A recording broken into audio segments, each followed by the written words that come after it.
நிலவுலாவிய நீர்மலிவேணியன் அழகில் சோதியன் அம்பலத்தாடுவான் மலர் சிலம்படி வாழ்த்தி வணங்குவான். திருச்சிற்றம்பலம். தில்லைவாழ் அந்தணரே முதலாக சீர்படைத்த தொல்லையதாம் திருத்தொண்டத் தொகையடியார் பதம் போற்றி ஒள்ளையவர் புராணக் கதை உலகறிய விரித்துரைத்த செல்வமணி குன்றத்தூர் சேக்கிழாரடி போற்றி. முந்தைய வகுப்பில் நாம் திருமலை சிறப்பில் ஆரம்பித்து சுந்தரமூர்த்தி நாயனாருடைய வாழ்க்கை வரலாறு வரைக்கும் நம்ம பார்த்துருக்குறோம். சுந்தரருடைய வரலாறு அப்படிங்கிறது கொஞ்சம் பெரிய வரலாறு தான், இருந்தாலும் ஓரளவுக்கு சுருங்க சொல்லி அந்த வரலாற்றை நம்ம முடிச்சிருக்கிறோம். இன்னும் 3 இடங்களில் சுந்தரமூர்த்தியோட நாயனாருடைய வரலாறு நமக்கு வரும். ஸோ நான் அந்த இடத்துல மறுபடியும் அவருடைய வரலாறு நான் கண்டினியூ பண்ணிக்கிறேன். இன்றைக்கி சுவாமி நமக்கு எடுத்து கொடுத்த, அதாவது திருத்தொண்டத் தொகை ஆரம்பிக்க போகிறோம். இப்போ சுந்தரமூர்த்தி சுவாமிகள் நமக்கு கொடுத்த அற்புதமான திருத்தொண்டத் தொகை, அவருடைய அவதாரம் எதற்காக நிகழ்ந்ததோ அந்த நோக்கம் நிறைவடைந்தது இந்த திருத்தொண்டத் தொகையை பாடித்தார். சுந்தரமூர்த்தி சுவாமிகளை பற்றி நம்ம கண்டிப்பாக எல்லாருக்கும் தெரியணும். அவர் இல்லை அப்படின்னா நம்மளால் இன்றைக்கி அடியார்களுடைய பெருமைகள் நமக்கு தெரியாமல் போயிருக்கோம். அடியார்கள் தான் மிக உயர்ந்தவர்கள். கடவுள் பெரியவங்களா அடியார்கள் பெரியவங்களா அப்படின்னா கண்டிப்பாக கடவுள் தான் பெரியவர் அப்படின்னு நம்ம நிறைய பேர் சொல்லிடுவோம். ஆனால் இறைவனே அப்படியெல்லாம் கிடையாது, அடியார்கள் தான் பெரியவங்க அப்படிங்கிறத வலியுறுத்துவதற்காகவே சுந்தரமூர்த்தி நாயனாருடைய திரு அவதாரம் நடந்தது. நமக்கெல்லாம் தெரியும். அந்த கதையை உங்களுக்கு நான் டீட்டெயிலாக சொல்லியிருக்கேன். அவருடைய சிறப்புகளை பற்றியும் சொல்லியிருக்கேன். ஒட்டுமொத்த பெரிய புராணத்தினுடைய நாயகன், கதாநாயகன், காப்பிய தலைவன் சுந்தரமூர்த்தி நாயனார் தான். சுருங்க சொல்லிடுறேன் அவருடைய சிறப்புகளை. ஆலகால விஷத்தை எடுத்தும் கரைபடாத ஆளாள சுந்தரர், மாதவம் செய்திட்ட தென்திசை வாழ்ந்திட தீதில்லா திருத்தொண்டத் தொகை அருளியவர், பித்தா என்றும் பேயே என்றும் பெருமானையே வஞ்சித்தவர், திருக்குண்டையூரில் நெல் மலையை பெற்றவர், திருப்புகழூரில் செங்கற்களை பொன்னாக்கியவர், முதலை உண்ட பிள்ளையை மீண்டும் உயிர் பெறச் செய்ய சிவபெருமானுக்கே கட்டளையிட்டவர், தனது வாக்கு வன்மையால் வன் தொண்டர் என்ற பெயர் பெற்றவர், காவேரி விரிந்து வழிவிடச் செய்தவர், இந்திரன் பிரமன் திருமால் எதிர்கொள்ள சிவபெருமானே நம் தமர் ஊரன் என்று உரிமையுடன் அழைக்க வெள்ளை யானையில் தனது நண்பர் சேரமானுடன் கைலாயம் சென்றவர், திருமுதுகுன்றத்திலே 12,000 பொற்காசுகளை மணிமுத்தாரில் இடச் செய்தவர். இப்படி ஏராளமான அற்புதங்களை சுந்தரமூர்த்தி நாயனார் அவர்கள் நமக்கு நிகழ்த்தி காட்டியுள்ளார். அவர் இந்த திருத்தொண்டத் தொகை பாடிய அந்த சுவாரஸ்யமான விஷயங்கள் நான் உங்களுக்கு முன்னமே சொல்லியிருக்கேன். இருந்தாலும் இந்த வகுப்பில் மற்றொரு முறை மறுபடியும் சொல்லிடுறேன். பறவை நாச்சியாருடன் திருமணம் நடந்த பிறகு திருவாரூரிலே மிகவும் சிறப்பாக வாழ்ந்து வருகிறார். அடியார்களுக்கு தொண்டு செய்து திருவாரூர் தியாகராஜ பெருமானை முப்போதும் சென்று வணங்கி பணிந்து அவன் திருவருளையே நாடி திருவாரூரிலே சிறப்பாக வாழ்ந்து வருகிறார். அவருடைய வழக்கமே பார்த்திங்கன்னா சதா திருவாரூர் தியாகராஜனை போய் சந்திக்கிறது தான், அவரோடு போய் பார்க்கறது, அவரை பற்றி பேசுறது, அவரை பாடுறது, இதையே வழக்கமாக்கி கொண்டிருக்கிறார். ஒரு சமயம் அதே போல தான் வரார். அங்கே தேவாசிரிய மண்டபத்தில் அடியார்கள் எல்லாம் உட்கார்ந்து பேசிக்கிட்டு இருக்காங்க. இப்போ சுந்தரமூர்த்தி நாயனார் என்ன நினச்சார் அப்படின்னா, அடியார்களை தொல்லை பண்ணக்கூடாதுன்னு நினச்சார். அவருடைய மனசில் ஒரு எண்ண ஓட்டம் இருக்குது. இந்த பிறவியில் அடியார்களோடு இங்கே இந்த தேவாசிரிய மண்டபத்தில் இருக்க அடியார்களோடு கலந்து கொள்ளும் நாளும் என்னாலோ அப்படின்னு ஏக்கத்தோடு அவங்கள தொல்லை பண்ணாமல் கொஞ்சம் விலகி வராரு. அதை விரண்மிண்ட நாயனார் பார்க்குறார். அப்போ விரண்மிண்ட நாயனார் என்ன நினச்சிக்கிறார் அப்படின்னா, சுந்தரமூர்த்தி நாயனார் அடியார்களை மதிக்கலை அப்படிங்கிறார்.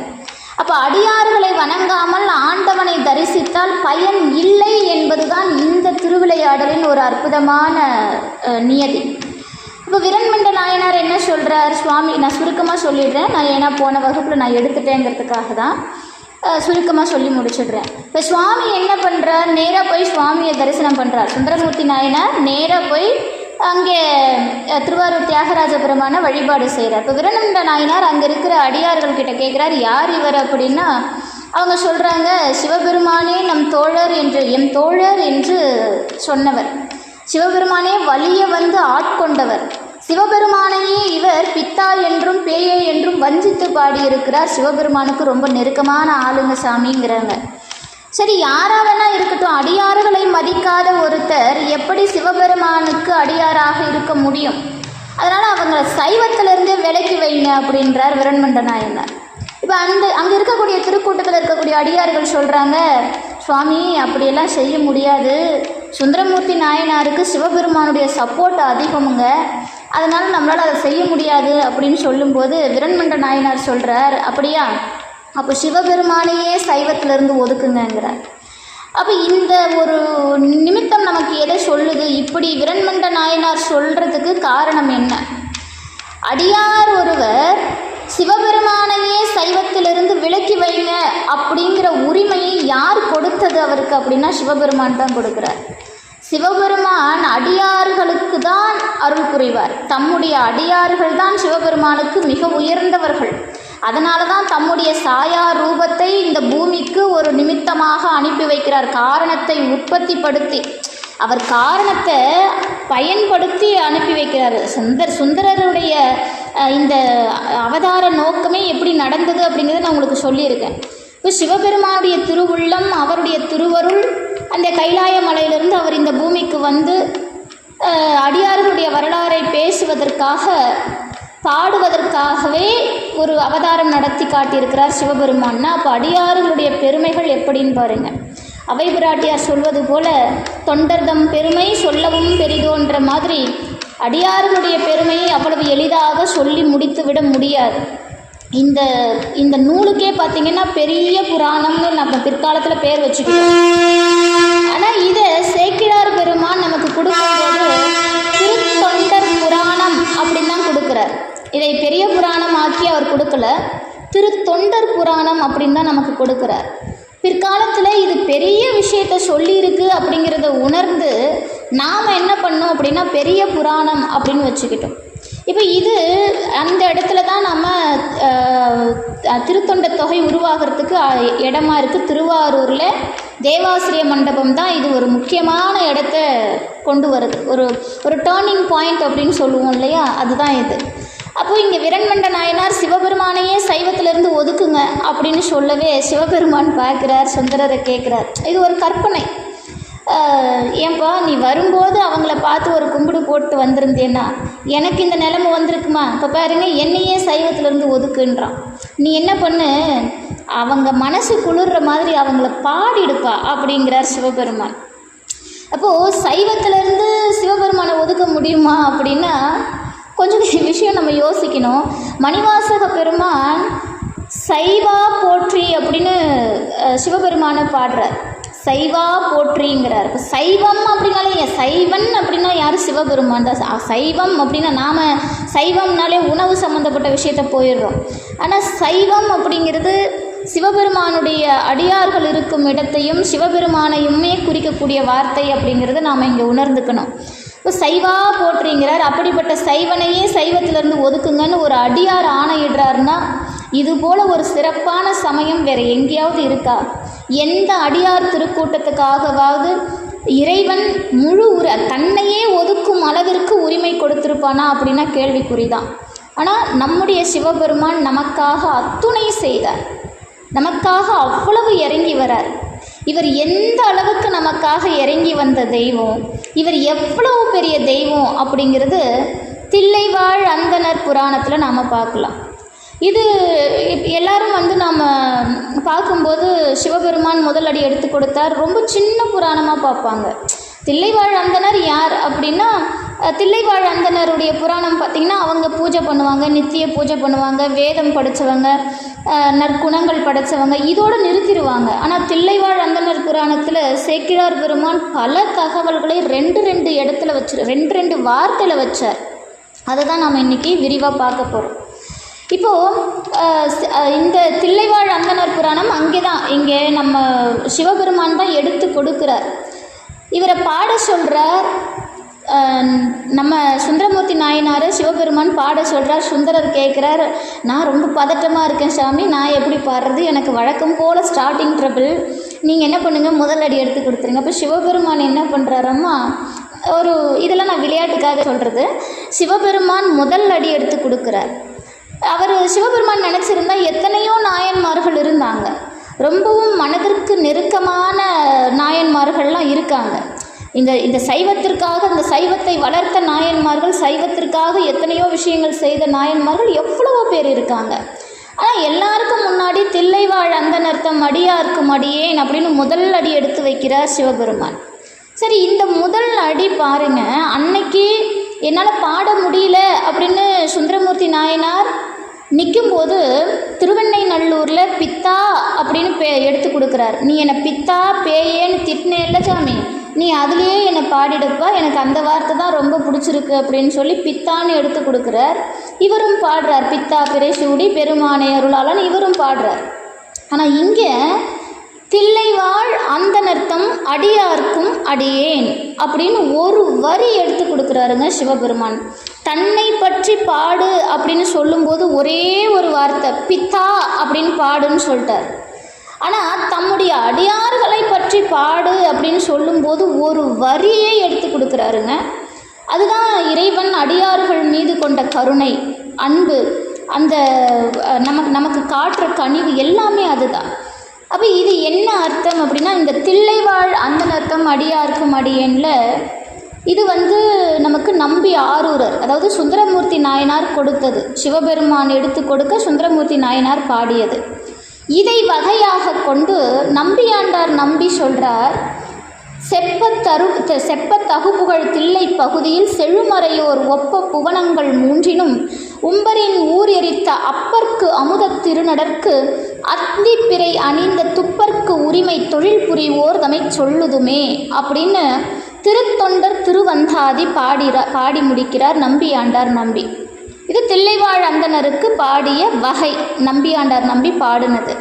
இந்த நம்பியாண்டார் நம்பி யார், இவருடைய சிறப்பு என்ன அப்படிங்கிறதெல்லாம் நான் ஒரு வீடியோவாகவே கொடுத்துருக்கேன், யூடியூப்பில் இருக்குது, நான் குரூப்பில் ஷேர் பண்ணுறேன் பாருங்கள்.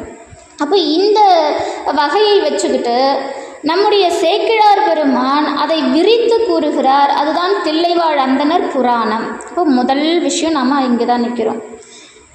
அவர் ஆரம்பிக்கும் போதே என்ன ஆரம்பிக்கிறார் இந்த புராணத்தில் அப்படின்னா, ஆதியாய் நடுவுமாகி அளவிலா அளவுமாகி சோதியாய் உணர்வுமாகி தோன்றிய பொருளுமாகி பேதியாய் ஏகமாகி பெண்ணுமாய் ஆணும் ஆகி போதியா நிற்கும் தில்லை பொதுநம் போற்றி போற்றி அப்படின்னு ஆரம்பிக்கிறார்.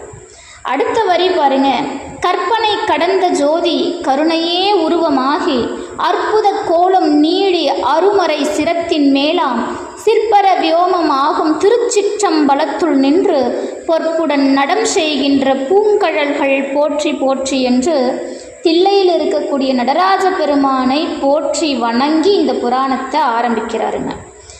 இந்த பாடலுக்கு நாம் முதல்ல விளக்கம் பார்த்துருந்தோம். ஆதியாய் நடுவும் ஆகி அளவிலா அளவும் ஆகி அப்படின்னார். ஆதி அப்படிங்கிற வார்த்தை எதை குறிக்குதுங்க அப்படின்னா, சில எடுத்துக்காட்டுகள் உங்களுக்கு கண்டிப்பாக நான் கொடுக்கணும், அப்போ தான் அது புரியும். சிவபெருமான் எங்கே தோன்றியவர், அவர் உதித்தாரா, அவதாரம் செய்தாரா, பிறந்தாரா, பிறக்கலையா, நமக்கு ஒன்றுமே தெரியாது. அவருக்கு பர்த் சர்டிஃபிகேட்டும் கிடையாது, டெத் சர்டிஃபிகேட்டும் கிடையாது. இறப்பும் பிறப்பும் இல்லாதவன், அவனே இறைவன். நம்முடைய சங்க இலக்கியங்களில் இறைவன் என்ற வார்த்தைக்கு சிவபெருமானைத்தான் குறித்ததாக இருக்கிறது. அப்போ சிவபெருமான் தான் இறைவன், இறைவன்னு சொன்னாலே சிவபெருமானை குறிக்கிற வார்த்தைகளாக இருந்திருக்குது. அந்த அளவுக்கு நாம் ஆதியாய் நடுவுமாகி அளவிலா அளவுமாகி, அவனுக்கு அளவே கிடையாது, ஜோதியாய் உணர்வுமாகி, ஜோதிஸ்வரூபம் உணர்வுமாகி, நமக்குள்ளே இருக்கக்கூடிய உணர்வும் அவனே, தோன்றிய பொருளுமாகி, உலகத்தில் இருக்கிற எல்லா தோன்றுதலும் அவன்தான். என்னென்னலாம் தோன்றுச்சோ எல்லாமே அவன்தான். நாம் நினச்சிக்கிற மனிதர்களுக்கு எப்பவுமே ஒரு நினைவு உண்டு, இந்த உலகத்தில் படைக்கப்பட்ட அனைத்தும் தமக்காக படைக்கப்பட்டது என்ற மனிதனுடைய எண்ணம் தவறான எண்ணம். இந்த உலகத்தில் படைக்கப்பட்ட அத்துணை ஜீவராசிகளும் சிவபெருமானே ஈயிலிருந்து எறும்பிலிருந்து பெரிய உயிரினங்கள் வரைக்கும், மனிதர்களிலிருந்து தேவர்கள், முனிவர்கள், யக்ஷர்கள், கந்தர்வர்கள் எல்லாரும் சிவபெருமானுடைய அம்சம்தான். அவனுக்குள்ளே தான் நாம் இருக்கிறோங்கிற எண்ணம் நமக்கு முதல்ல வரணும். பேதியாய் ஏகமாகி பெண்ணுமாய் ஆணுமாகி, அவனே ஆணாக இருக்கிறான், அவனே பெண்ணாக இருக்கிறான். போதியா நிற்கும் தில்லை பொதுநம் போற்றி போற்றி. நீங்கள் நடராஜரை எப்போவுமே ஆண் பெண் அப்படின்னு பிரித்து பார்க்கவே முடியாது. நடராஜர் ரூபம் அப்படின்னாலே ஆணும் பெண்ணும் சேர்ந்த ஸ்வரூபம். அவர் எப்பவுமே பிரிஞ்சு இருந்ததே கிடையாது.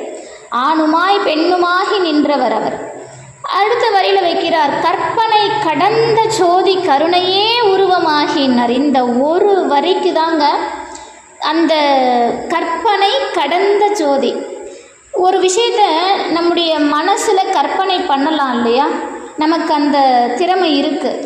எப்பவுமே நம்முடைய மனதினுடைய எண்ண ஓட்டம் எப்படி அப்படின்னா, வாயு வேகத்தை விட மிக வேகமானது நம்முடைய எண்ண ஓட்டம். ஒரு ஒரு வாயு அப்படிங்கிறது காற்று. காற்றினுடைய வேகத்தை விட மிக வேகமாக இருக்குமா நம்முடைய மன எண்ணம். அவை நம்முடைய எண்ணங்களுக்கு அவ்வளவு சக்தி உண்டு. ஆனால் அந்த எண்ணத்தை கொண்டு, அந்த கற்பனையை கொண்டு கூட இறைவனை கடக்க முடியாதான். அவன் யாருங்கிறத மனதால் கூட அளக்க முடியாது, மனதால் கூட உணர முடியாது, இந்த உடலால் அளக்க முடியாது. அப்பேற்பட்ட பரம்பொருள் சிவபெருமான். இப்போ உதாரணத்துக்கு நான் சொல்கிறேங்க, பொதுவாக நாம் அண்டம் அப்படின்னு படிக்கிறோம். இந்த அண்டம் அப்படின்னா என்னென்னா, இதுக்கு பொருளே விரிவாக்கம்னு பேர். அது விரிஞ்சிட்டே போகும், அது எங்கே முடியுதுன்னுலாம் நமக்கு தெரியாது. இப்போ இந்த நம்ம பூமியில் இருக்கிறோம், இப்படி நம்ம மேலே அண்ணாந்து பார்க்கும்போது வானம் தெரியுது. இப்போ வானம் தான் எல்லைக்கோடா அப்படின்னா, வானம் எல்லைக்கோடு கிடையாது. இது வானம் அப்படிங்கிறது வெளி, அது எல்லையே இல்லாமல் போய்கிட்டே இருக்கிற விஷயம். அதுக்கு ஒரு எண்டே கிடையாது.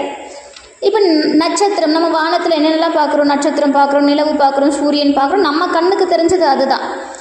நாம் எங்கே இருக்கிறோம் அப்படின்னா, சூரிய குடும்பத்தில் இருக்கிறோம். இப்போ இந்த பூமி இருக்குது, இந்த பூமியை சுற்றி கோள்கள் இருக்குது, சூரியனை சுற்றி கோள்கள் இருக்குது, அந்த கோள்களில் நம்மளும் இருக்கும், அந்த பூமியும் இருக்குது. இப்போ சூரியனை பூமி சுற்றிது, பூமியை நிலவு சுற்றுது. இப்படி ஒரு ஒரு ஒரு வரைமுறையோடு நம்முடைய சூரிய மண்டலம் இருக்குது, இந்த சூரிய குடும்பம் இருக்குது. இப்போது நம்ம ஒரு நட்சத்திரத்தை பார்க்குறோன்னு வைங்க, நம்ம வானத்தில் நட்சத்திரத்தை பார்க்குறோம். நாம் உண்மையிலேயே அந்த நட்சத்திரத்தை தான் பார்க்குறோமான்னா கிடையாது.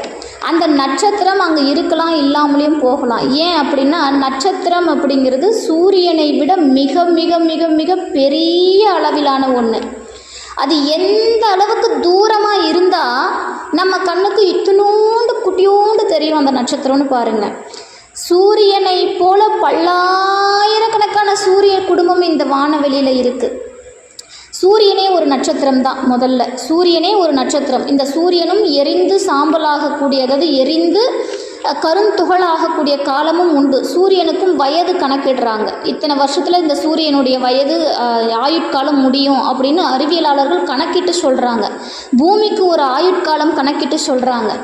அப்படி பார்க்கும்போது இந்த நட்சத்திரம் எங்கிருந்தோ வந்துக்கிட்டு இருக்குது. அது வருது வந்துக்கிட்டே இருக்குது. ஆனால் அது எங்கே இருந்து வருதுன்னு தெரியாது, அவ்வளவு தூரத்தில் இருக்குது.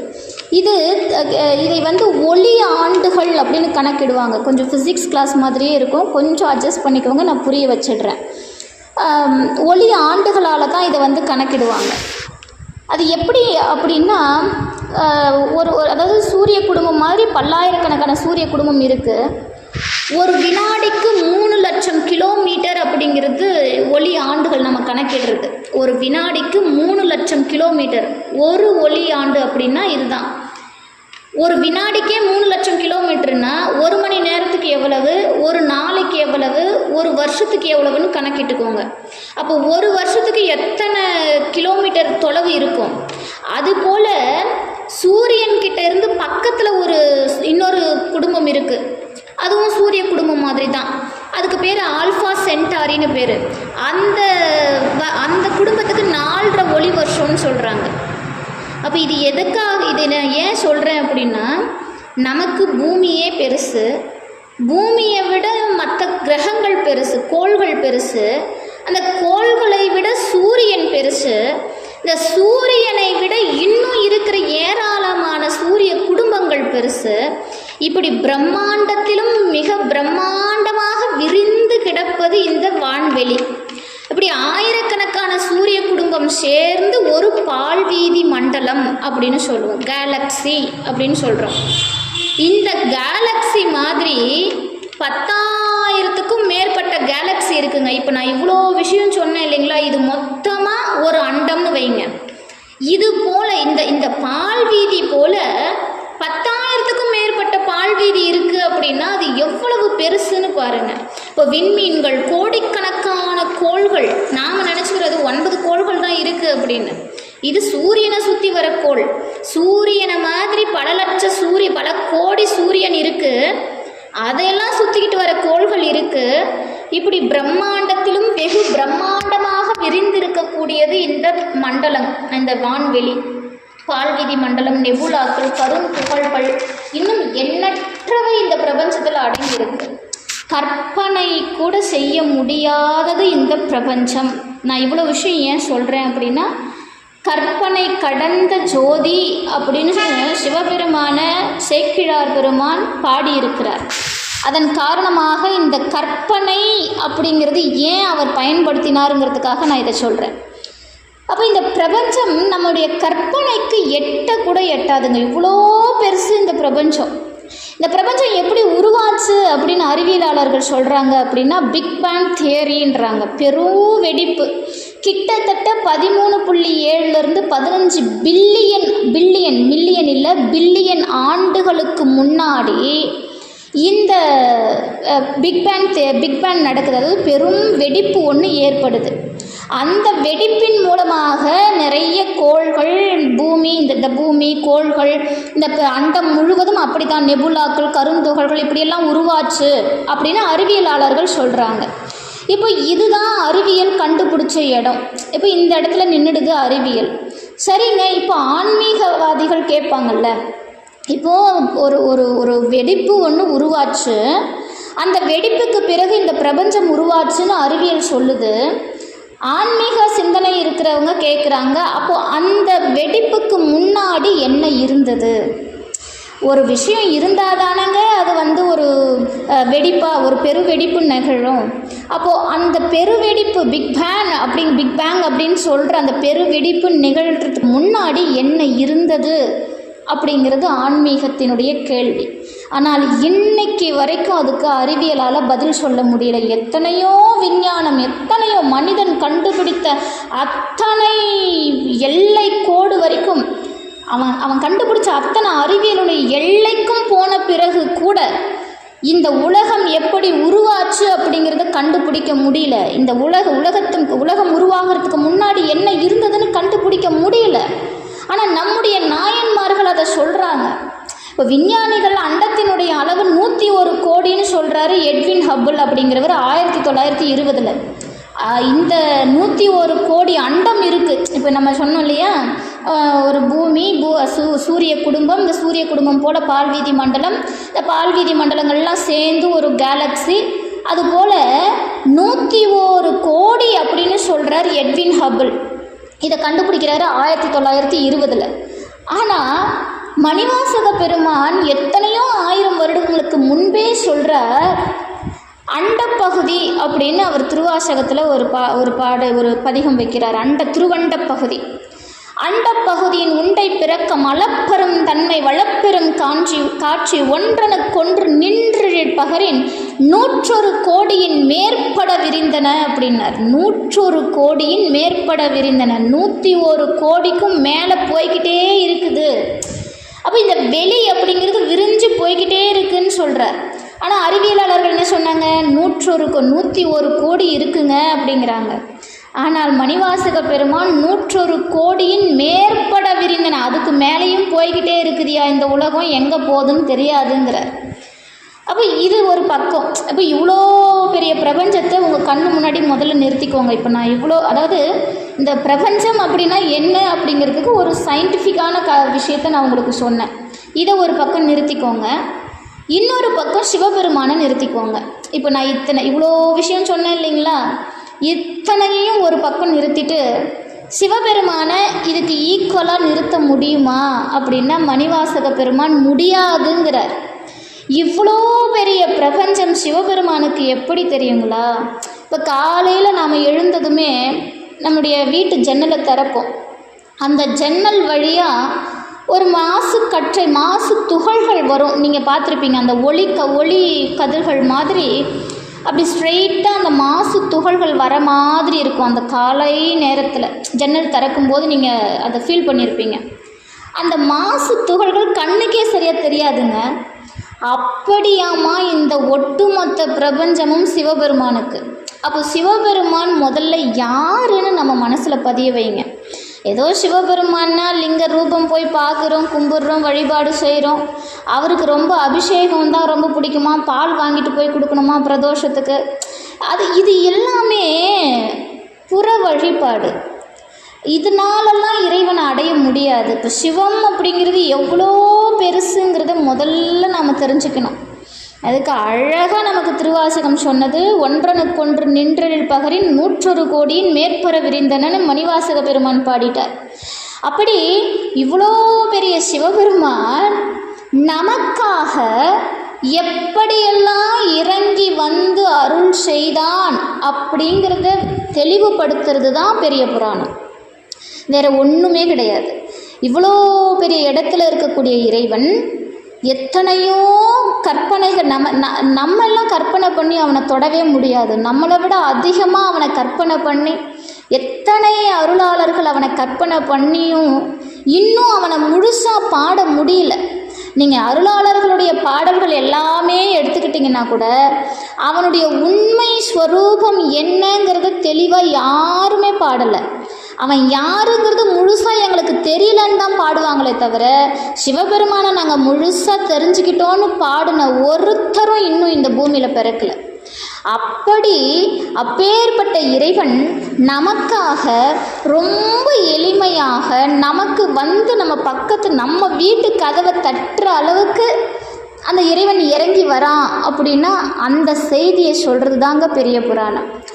அந்த பெரிய புராணத்தை சேக்கிழார் அவர்கள் கொடுத்த அந்த விதத்தை உமாபதி சிவம் அவர்கள் அழகாக கொடுக்கிற, ஓர் உலகோ ஒரு திசையோ ஒரு பதியோ தம்மில் ஒரு மரபோ ஒரு பெயரோ ஒரு காலம்தானோ பேருலகில் ஒருமை நெறி தரும் கதையோ பன்மை பெரும் கதையோ பேரொன்றோ அல்லவே இதனை ஏருலகெல்லாம் உணர்ந்தோதற்கரியவன் என்று இறைவன் முதலடி எடுத்து கொடுத்தருளக் கொண்டு பாருலகள் நாமகள் நின்று எடுத்து கை நீட்ட பாடி முடித்தனர் தொண்டர் சீர் பரவ வல்லார் அப்படின்னு சேக்கிழார் பெருமான ஸ்ரீ உமாபதி சிவம் பாராட்டியிருக்கிறார். அதாவது போற்றி பாடியிருக்கிறார். இப்போ ஓர் உலகோ அப்படின்னா உலகம் ஒன்று இல்லைங்கன்னு அதுலேயே புரிஞ்சு போச்சு. ஒரு திசையோ, திசைகள் எத்தனை அதுவும் நமக்கு தெரியாது. ஒரு பதியோ, பதி அப்படின்னா இதில் நிறைய விஷயங்கள் இருக்குது. இறைவன் பதி அப்படிங்கிறதுக்கு இன்னும் நிறைய தலங்கள், இப்போ நிறைய விஷயங்கள் இருக்குது. ஒரு பதியோ, தமிழ் ஒரு மரபு ஒரு பெயரோ. அவனுக்கு ஒரு பெயர்லாம் இருக்குதாங்க? கிடையாது. ஒரு நாமம் ஓர் உருவம் ஒன்றும் இல்லார்க்கு 1000 திருநாமம் பாடினாம் தெல்லேனம் கொட்டாமோன்னு மணிவாசகர் பாடுறார். அப்போ அவனுக்கு ஒரு பெயரா? இல்லை. ஒரு காலம்தானா? ஒரே ஒரு காலத்திலேயே அவன் பிறந்தான்? இல்லையே. அவன் எப்போ உருவானாங்கிறது யாருக்குமே தெரியாது. நம்ம அவனுக்கு பழசு தான், நமக்கு தான் அவன் புதுசு. இப்போ நாம் எத்தனை பிறவிகள் எடுத்தோங்கிறது நமக்கு தெரியாது. அவன் நம்மளை பார்த்துக்கிட்டே தான் உட்காந்துட்ருக்கிறான். நாம் தினமும் போகிற அதே சிவாலயத்துக்கு போன ஜென்மத்திலையும் போயிருப்போம், நமக்கு தெரியாது. ஆனால் அவனுக்கு தெரியும். அப்படி இறைவன் காலங்களை கடந்தவன், காலத்தையே கடந்தவன். அவருடைய கழுத்தில் சிவபெருமான் மட்டும்தான் மண்டை ஓட்டு மாலை. இன்றைக்கி எல்லா சாமிங்களுக்கும் மண்டை ஓட்டு மாலையை போட்டு நிற்க வைக்கிறோம். சிவபெருமான் மட்டும்தான் காலன், அவனுக்கு மட்டும்தான் மண்டை ஓட்டு மாலை. இந்த மண்டை ஓட்டு மாலை எதை குறிக்குது அப்படின்னா, நிறைய பேர் அதை ஏதோ தப்பாகவே நினச்சிக்கிறாங்க. ஏதோ அசுரர்களையெல்லாம் கொன்று குவிச்சு, பேய் பிசாசையெல்லாம் கொன்று குவிச்சு தனக்கு மாலையாக போட்டுக்கிட்டார் சிவபெருமான் நினச்சிட. கிடையவே கிடையாது. சிவபெருமானுடைய கழுத்தில் இருக்கக்கூடிய அந்த மாலை, மண்டை ஓட்டு மாலை அப்படிங்கிறது எதை குறிக்குது அப்படின்னா, இந்திரர், தேவர்கள், மால், அயன் இவர்களுடைய மண்டை ஓடு. அப்போ இதுதான் விஷயம். எத்தனையோ இந்திரன்கள், எத்தனையோ தேவர்கள், எத்தனையோ பிரம்மாக்கள், எத்தனையோ திருமால் எத்தனை காலத்தை கடந்து நிற்கிறான் என்பது நம்மால் யூகித்து கூட பார்க்க முடியாது. நான் உங்களுக்கு திருப்புகழ் வகுப்பில் இருக்கிறவங்களுக்கு தெரிஞ்சிருக்கும், நான் ஆல்ரெடி சொல்லியிருக்கேன். அதாவது சூரபதுமன் சிவபெருமானிடத்தில் வரம் வாங்கிய போது 1008 அண்டத்தை ஆள வேண்டும் என்ற வரம் கேட்டான். சூரபதுமனுடைய வீரம் எப்படி, அவனுடைய தன்மை எப்படி, அவனுடைய சிவபக்தி எப்படி அப்படின்னா, சூரபதுமனால் 1008 அண்டத்திலிருந்து 1008 பிரம்மாக்களை உருவாக்க முடியும். அப்படின்னா பாருங்க, எத்தனை அண்டம், எத்தனை பிரம்மா, எத்தனை திருமால், எத்துணை தேவன், எத்துணை இந்திரன் அப்படின்னு நம்மளால் கணக்கே வைக்க முடியாது. அவ்வளோ பேர் இருக்காங்க. அப்போ அந்த மண்டை ஓடு எதை குறிக்குதுன்னா, ஒவ்வொரு மண்டை ஓடும் காலத்தை குறிக்குதான். இத்தனை காலம் கழிந்திருக்கிறது அப்படிங்கிறத குறிக்குதான். அதை குறிக்கிறதுக்காகத்தான் சிவபெருமான் அந்த மண்டை ஓட்டு மாலையை அணிந்திருக்கிறார் காலனாக. அப்பேற்பட்ட இறைவனின் திருவருளை பற்றி படிப்பதற்காக ஒரு அற்புதமான வரலாறு, அற்புதமான புராணம் இந்த பெரிய புராணம். சரி, நம்ம இப்போ சிவபெருமான் யார் என்பதற்குத்தான் உங்களுக்கு ஒரு எடுத்துக்காட்டு கொடுத்துருக்குறேன். இது குறைவு, நேரம் கருதி மிக குறைவாக கொடுத்துருக்குறேன்.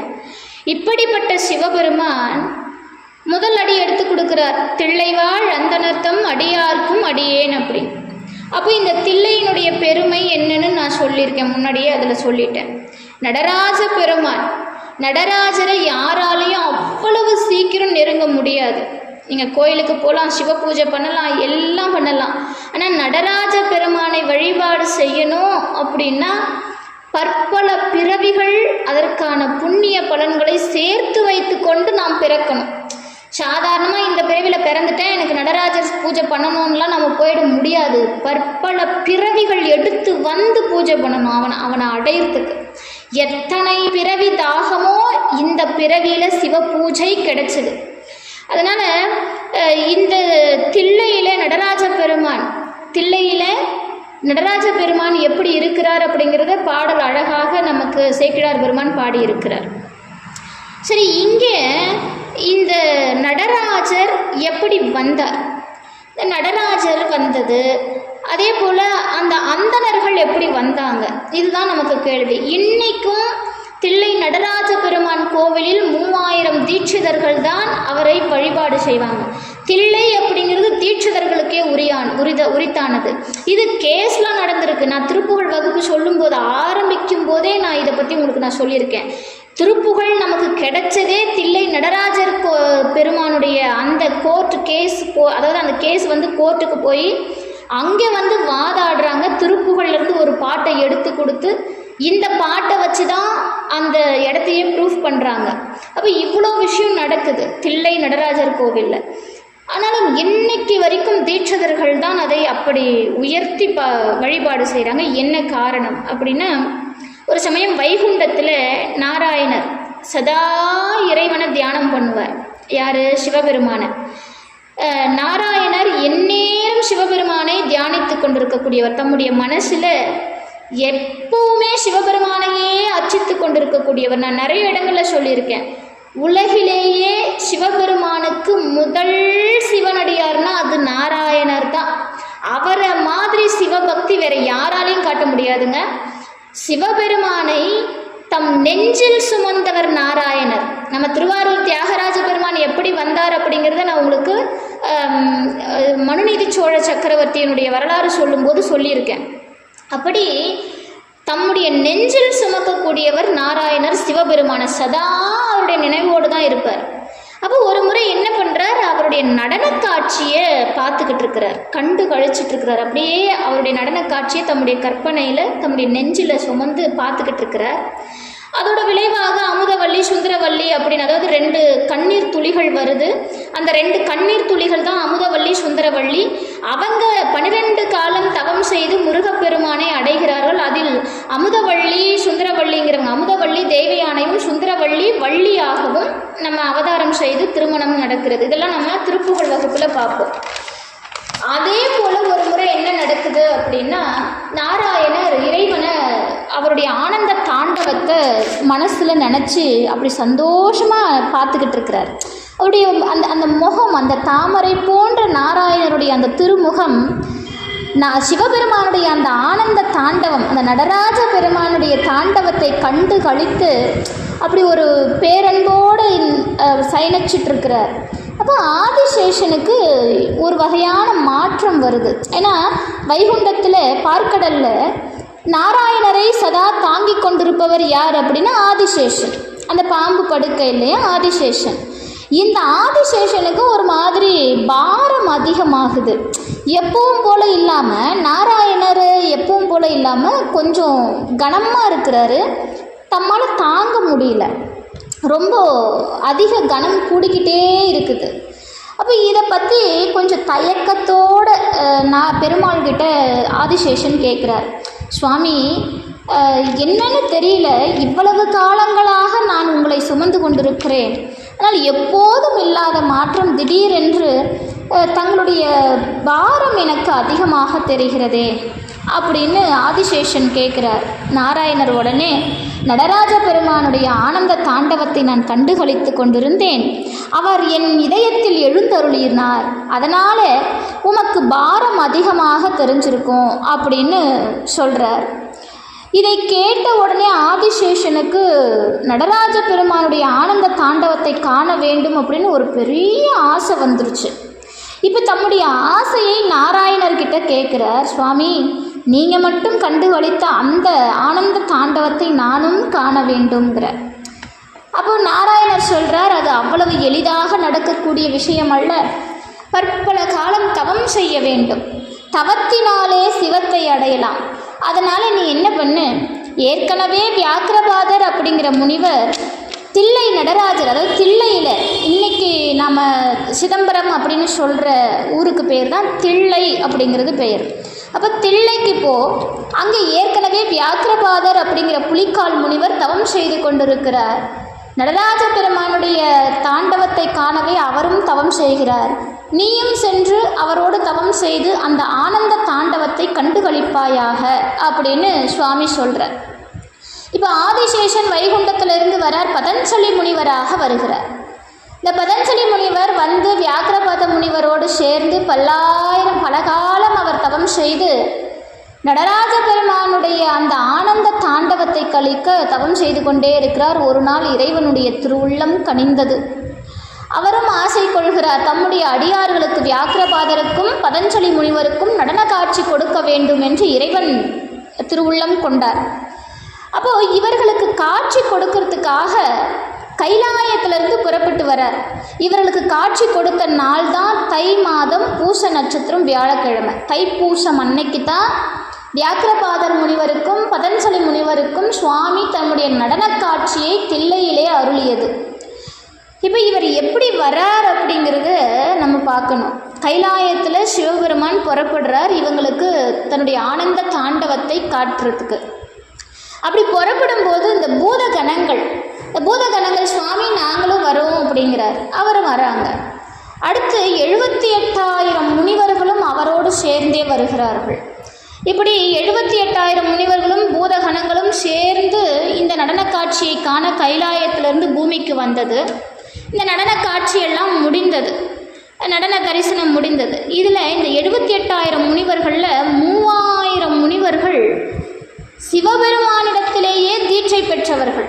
நேரடியாக சிவபெருமானிடத்திலேயே தீட்சை பெற்று வழிபாடு செய்யக்கூடியவர்கள். தீட்சை பெற்று வழிபாடு செய்வது என்பது இருக்கிற வழிபாடுகளிலே மிக உயர்ந்த வழிபாடு அப்படின்னு சொல்லப்படுது. இதை நான் சொல்லலை, நம்முடைய பெரிய புராணம் ஆரம்பிக்கும் போதே திருக்கைலாய காட்சியிலே சேக்கிழார் அவர்கள் அழகாக சொல்கிறார். உபமன்யு முனிவரை பற்றி பேசும்போது அவர் சொன்ன வார்த்தை, உபமன்யு யார் அப்படின்னா யாதவன் இறையாகிய மாதவனுக்கு முடிமேல் அடி வைத்தவன் அப்படிங்கிற வார்த்தையை பயன்படுத்துகிறாருங்க. யாதவன் குலம், யாதவ குலம் யார் அப்படின்னா நம்ம இங்கே அதாவது கிருஷ்ணாவதாரத்தில் துவாபர யுகத்தில் யாதவ குலத்தின் இறைவனாக இருந்தவர் கிருஷ்ண பரமாத்மா. இந்த கிருஷ்ண பரமாத்மாவுக்கு சிவ தீட்சை கொடுத்தவர் உபமன்யு முனிவர். உபமன்யு முனிவரிடம் தீட்சை பெற்றுதான் கிருஷ்ண பரமாத்மா சிவ பூஜை செய்கிறார். அப்போ இந்த செய்தியை சொல்லித்தான் நமக்கு திருக்கைலாய சிறப்பே அங்கே வந்து நம்ம அதாவது உபமன்யு முனிவருடைய வரலாறே வந்து சொல்கிறார் சேக்கிழார் பெருமான். நம்ம இந்த மாதிரி பார்க்குறோம். அப்போ உபமன்யு முனிவர்லேருந்து பார்க்குறோம். இப்படி தீட்சைக்கு சிறப்புகள் ஏராளம். இதில் 3000 முனிவர்கள் சிவபெருமானிடத்திலே தீட்சை பெற்று சிவபூஜை நித்தியம் சிவபூஜை செய்து வருபவர்கள். அவங்களும் அந்த 78,000 முனிவர்களில் ஒருத்தவங்க. இப்போ எல்லாரும் வராங்க. நடன தரிசனம் இவங்களுக்கு கொடுத்தாச்சு. யாருக்கு? வியாக்கிரபாதருக்கும் பதஞ்சலி முனிவருக்கும் நடன தரிசனம் காட்டியாச்சு. இப்போ நடன தரிசனம் முடிஞ்ச உடனே எல்லாரும் கைலாயம் மறுபடியும் புறப்படுறாங்க. அப்படி புறப்படும்போது இறைவன் என்ன சொல்கிறார் அப்படின்னா, அந்த 3000 தீட்சர்களை கூப்பிட்டு, நீங்கள் 3000 பேரும் இந்த தில்லையிலேயே இருங்க, இந்த தில்லையிலேயே இருந்து இறைவனுக்கு தொண்டு செய்யுங்க அப்படிங்கிறாங்க. அப்போது அந்த 3000 பேரும் இங்கே தங்குறாங்க. அவங்களுடைய வேலையே என்ன அப்படின்னா, தில்லை நடராஜ பெருமானை வழிபாடு செய்வது. திருமணம் முடிந்த பிறகு தான் அவங்களுடைய நியதிகள் ஏராளம் உண்டுங்க. சும்மா சாதாரணமாகலாம் அவங்க வழிபாடு செய்ய முடியாது. அவர்களுக்கென்று நியதிகள் ஏராளம் உண்டு. முறையான பூஜைகள், வேதம் ஓதுதல், திருநீர் அணிதல், முத்தழல் எரித்தல், அதாவது இல்லறவாசிகள் முத்தி வளர்க்கணும் அப்படிங்கிற ஒரு அறம் அவங்கக்கிட்ட இருக்குது. ஒழுக்க நெறி, முக்கால பூஜை, 3 காலமும் காலை மதியம் மாலை அப்படின்னு 3 காலமும் இறைவனை பூஜிப்பார்கள். 30 திருமேனி தீண்டுபவர்கள், உலக நன்மைக்காகவே வழிபாடு செய்யக்கூடியவர்கள். இப்படி பற்பல நியதிகளை தமக்கென்று நியமித்து கொண்டு அந்த 3000 தீட்சிதர்கள் இந்த நடராஜ பெருமானை வழிபாடு செய்து கொண்டிருக்கிறார்கள். இந்த நடராஜ பெருமானை வழிபாடு செய்யக்கூடிய இந்த காலகட்டத்தில் இவருடைய சிறப்புக்காக நான் இந்த செய்தியை சொல்கிறேன். ஒரு சமயம் பிரம்மா வேள்வி வளர்க்கிறார்.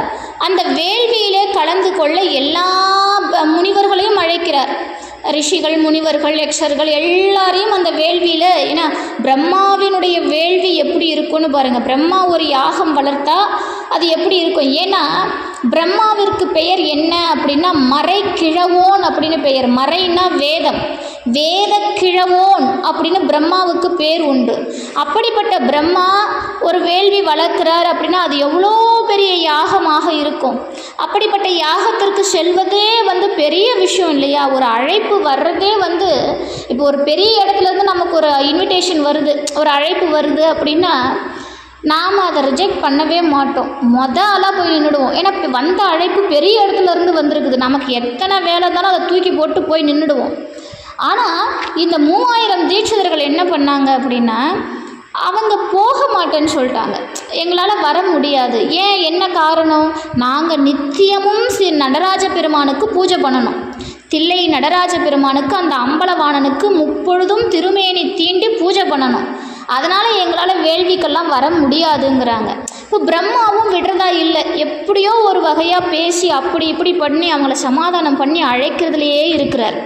இப்போ இதை பார்த்த வியாக்கிரபாதரும் பதஞ்சலி முனிவரும் என்ன செய்கிறாங்க, இந்த முனிவர்கள்கிட்ட சொல்கிறாங்க, நீங்கள் பிரம்மா செய்யக்கூடிய இந்த வேள்வியில் போய் கலந்துக்கோங்க, நாங்கள் நீங்கள் வர வரைக்கும் நடராஜ பெருமானை வழிபாடு செய்கிறோம், அவரை நாங்கள் பார்த்துக்கிறோம் அப்படின்னு சொல்கிறாங்க. சரி, இதுக்கப்புறம் என்ன பண்ணுறது? இந்த 3000 பேரும் என்ன பண்ணுறாங்க, பிரம்மாவினுடைய அந்த பெரும் வேள்விக்கு போகிறாங்க. போயிட்டு அந்த வேள்வியெல்லாம் சிறப்பாக நடக்குது. நடந்து முடியுது. இப்போ அங்கேருந்து மீண்டும் இந்த பூலோகம், அதாவது தில்லைக்கு வரணும். இப்போ தில்லைக்கு வரணும். அவங்க 3000 பேருக்கும் பிரம்மா என்ன பண்ணுறார், பிரம்மாண்டமான பரிசுகள். ஏன்னா பிரம்மாவினுடைய வேள்விக்கு போயிட்டு வெறும் கையோடு வர முடியாது இல்லையா? அதனால் 3000 பேருக்கும் ரொம்ப அழகழகான விலை உயர்ந்த பரிசுகளை வந்து கொடுக்குறார். 3000 பேருக்கும் கொடுக்குறார். எல்லாரும் வாங்கியாச்சு. ஆனால் ஒரு பரிசு மீதம் இருக்குது. இப்போ அவருக்கே புரியல, வந்தவங்களுக்கே ஒன்றும் புரியல. எல்லாரும் வாங்கிட்டோம், ஆனால் அப்பயும் ஒரு பரிசு மீதம் இருக்கே அப்படின்னு ஒரே குழப்பமாக இருக்குது. அப்போ தான் நடராஜ பெருமான் அங்கே தோன்றி இந்த 3000-ல் நானும் ஒருவன். இந்த 3000 தீட்சிதர்களில் நானும் ஒருவன். தில்லையில் இருக்கிறதும் நான் தான், உங்கள் 3000 பேரில் ஒருத்தராக இருக்கிறதும் நான் தான் அப்படின்னு வெளிப்படுகிறார். அப்போதுதான் அங்கே இருக்கக்கூடியவர்கள் எல்லாரும் இறைவனை வாழ்த்தி சபாநாயகர் அப்படின்னு அவருக்கு பெயரும் கொடுக்கிறார். அப்படி இந்த 3000 தீட்சிதர்களில் ஒருவராக தில்லை அம்பலவாணனே இருப்பதாக நமக்கு ஒரு வரலாறு உண்டு. இத்துணை சிறப்பு பெற்றவர்கள் அந்த 3000 தீட்சிதர்கள், அதாவது தில்லைவாழ் அந்தணர்கள். தில்லைவாழ் அந்தணர்களை பெரிய புராணம் மட்டும்தான் சொல்லியிருக்கா, அதாவது சுந்தரமூர்த்தி நாயனார் மட்டும்தான் சொல்லியிருக்காரா அப்படின்னா கிடையாது. வைணவத்தில் தில்லை நகர் திருச்சித்திர கூடம் தன்னுள்ள அந்தணர்கள் ஒரு 3000 வரத்தே அணிமணியா சனத்திருந்த வம்மான்றானே அப்படின்னு சொல்லி வைணவத்தில் 4000 திவ்ய பிரபந்தத்தில் போற்றப்பட்டிருக்குது.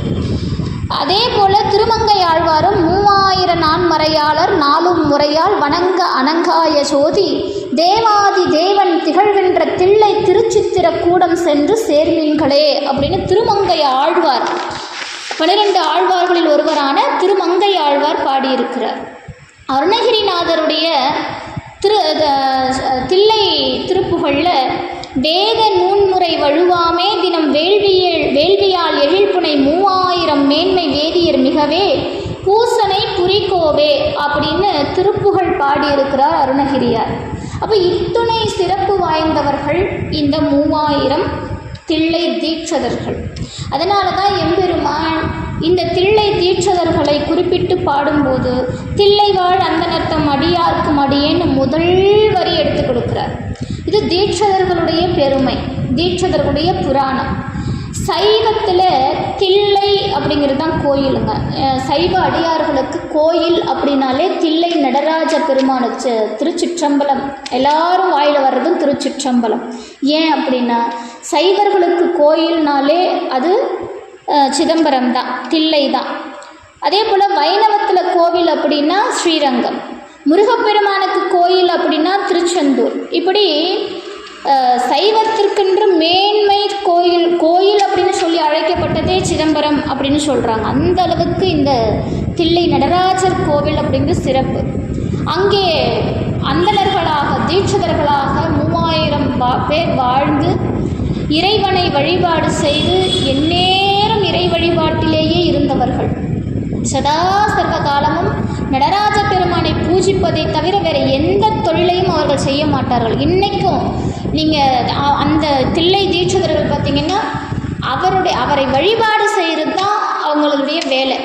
வேறு வேலைக்கு ஏதாவது போகிறாங்க அப்படின்னா அவங்க அந்த வழிபாடை செய்ய மாட்டாங்க, அவங்களுக்கு அந்த உரிமையை கொடுக்க மாட்டாங்க அந்த தீட்சிதர்கள். ஏன் அப்படின்னா தம்முடைய பிறவி நோக்கமே நடராஜருக்கு பூஜை பண்ணுறது, அதை மட்டும்தான் அவங்க செய்வாங்க. அப்போ இத்தனையோ நியதிகளை தனக்கென்று வகுத்து கொண்டு சதா சர்வ காலமும் இறைவனுடைய வழிபாட்டிலே திளைத்து நிற்கக்கூடியவர்கள் இந்த தில்லை வாழ் அந்தணர்கள். அது மட்டும் கிடையாது, தில்லை வாழ் அந்தணர்கள் அப்படின்னு சொன்னாலே அவர்களுடைய வழிபாடு எப்படி இருக்குது அப்படிங்கிறதையும் நாம் முதல்ல தெரிஞ்சுக்கணும்.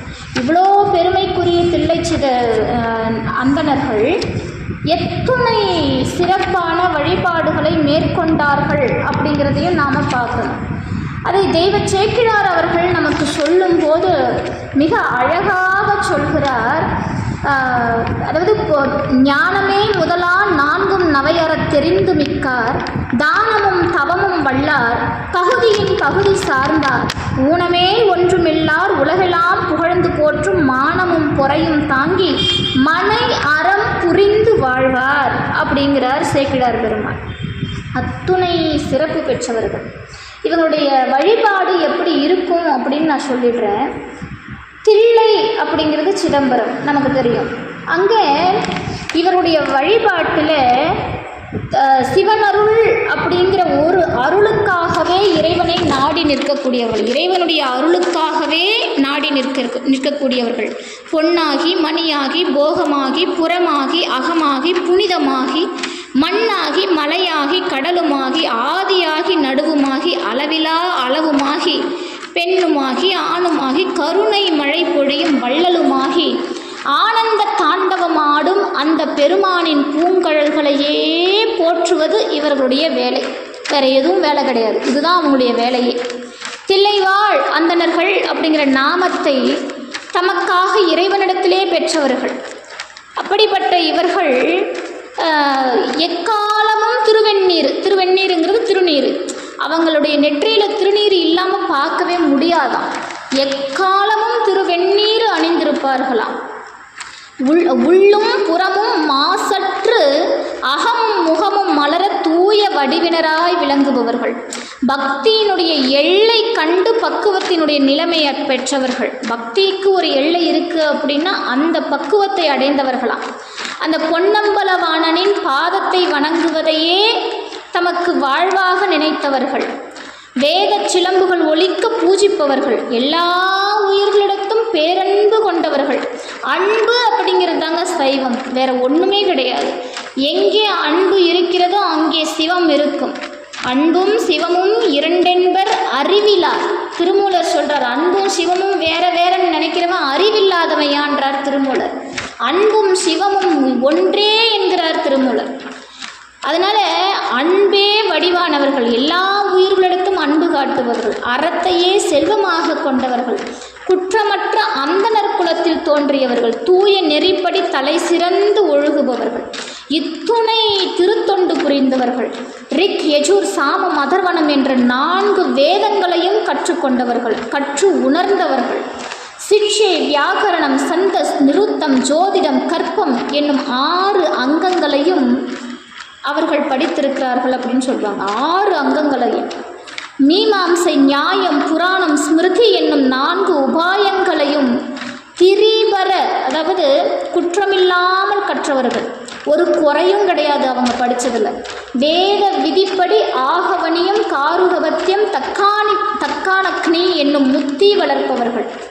சிவாகமத்தில் கூறப்படுகின்ற சரியை கிரியை யோகம் ஞானம் என்ற 4 வகை பாதங்களையும் நன்கு உணர்ந்தவர்கள் இந்த தில்லை தீட்சகர்கள். இப்படி அவருடைய சிறப்பு ஏராளம் சொல்லிட்டே போகலாம். இந்த உலக நன்மைக்காகவே இறைவனை சதா வழிபாடு செய்யக்கூடியவர்கள். அப்படிப்பட்ட இந்த தில்லைவாழ் அந்தணர்தம் அடியார்க்கும் அடியேன் என்று இறைவன் எடுத்து கொடுக்க புகழ்பெற்றவர்கள் தில்லை தீட்சிதர்கள். மதி அணிந்த பெருமானாலேயே சிறப்பிக்கப்பட்டிருக்கிறார்கள். அப்படின்னா இவர்களுடைய பக்தி எத்தகையது அப்படிங்கிறத நம்ம பார்க்கணும். ஆழ்கடலின் ஆழத்தை அளவிட முயலும், ஆனால் அடியார்களுடைய பக்தி எத்தகையது என்பதை நம்மால் அளவிட்டு கூறிவிட முடியாது.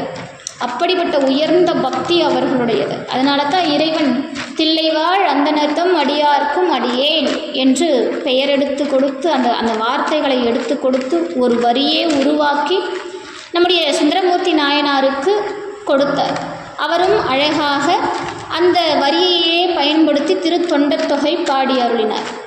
தில்லைவாழ் அந்தணர்தம் அடியார்க்கும் அடியேன் திருநீலகண்டத்து குயவனார்க்கடியேன் இல்லையே என்னாத இயற்பகைக்கும் அடியேன் இளையான்றன் குடிமாறன் அடியார்க்கும் அடியேன் வெல்லுமாமிக வல்லமை பொருளுக்கடியேன் விரிபொழில் குன்றையார் விரன் மிண்டற்கடியேன் அள்ளிமென் முள்ளையந்தரம நீதிக்கடியேன் ஆரூரில் ஆரூர நம்மானுக்காலே அப்படின்னு அவர் அழகாக திருத்தொண்ட தொகை பாடியிருக்கிறார். இன்னைக்கு நாம் பார்த்தது அதனுடைய முதல் வரி, தில்லைவாழ் அந்தணர்தம் அடியார்க்கும் அடியேன். இப்போ திருநீலகண்டத்து குயவனார்க்கடியேன், திருநீலகண்டத்து குயவனாருடைய புராணம் எடுத்துட்டோம் அப்படின்னா இன்றைக்கி நம்மளால் வகுப்பு முடிக்க முடியாது. அதனால் அடுத்த வகுப்பில் திருநீலகண்டத்து குயவனாருடைய புராணத்தை நம்ம பார்க்கலாம். இன்றைக்கி தில்லைவாழ் அந்தனுடைய புராணம் நிறைவு பெற்றது. இன்னும் நேரம் இருக்குது. அதனால் இந்த வகுப்பில் யாருக்கெல்லாம் சந்தேகங்கள் இருக்கோ கேட்கலாம். வகுப்பு எப்படி இருந்தது அப்படிங்கிறது எனக்கு தெளிவுபடுத்திட்டு நீங்கள் வகுப்பிலிருந்து வெளியேறிடலாம். அதுக்கு முன்னாடி வகுப்பு நான் முடிச்சுக்கிறேன். ஏன்னா நிறைய பேர் வகுப்பு முடிகிறதுக்கு முன்னாடியே வெளியேறிடுறீங்க. எப்போவுமே ஒரு இறை வழிபாட்டிற்குரிய ஒரு பக்தி இலக்கியங்களை நாம் படிக்கிறோம் அப்படின்னா ஆரம்பிக்கும் போதும் இறைவனுக்கு நன்றி சொல்லி ஆரம்பிக்கணும்.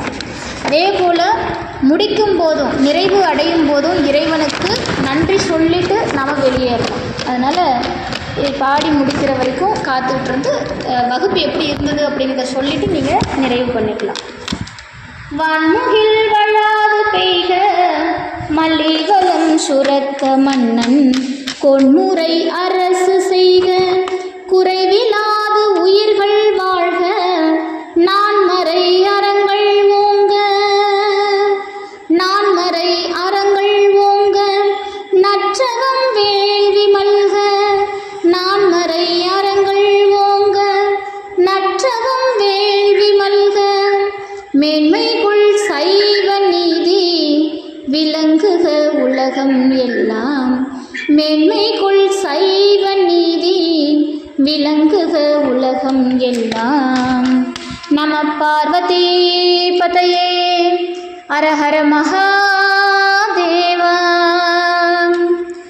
ஆரூர் அமர்ந்த அரசே போற்றி சிறார் திருவையாரா போற்றி தென்னாடுடைய சிவனே போற்றி எந்நாட்டவர்க்கும் இறைவா போற்றி தென்னாடுடைய சிவனே போற்றி எந்நாட்டவர்க்கும் இறைவா போற்றி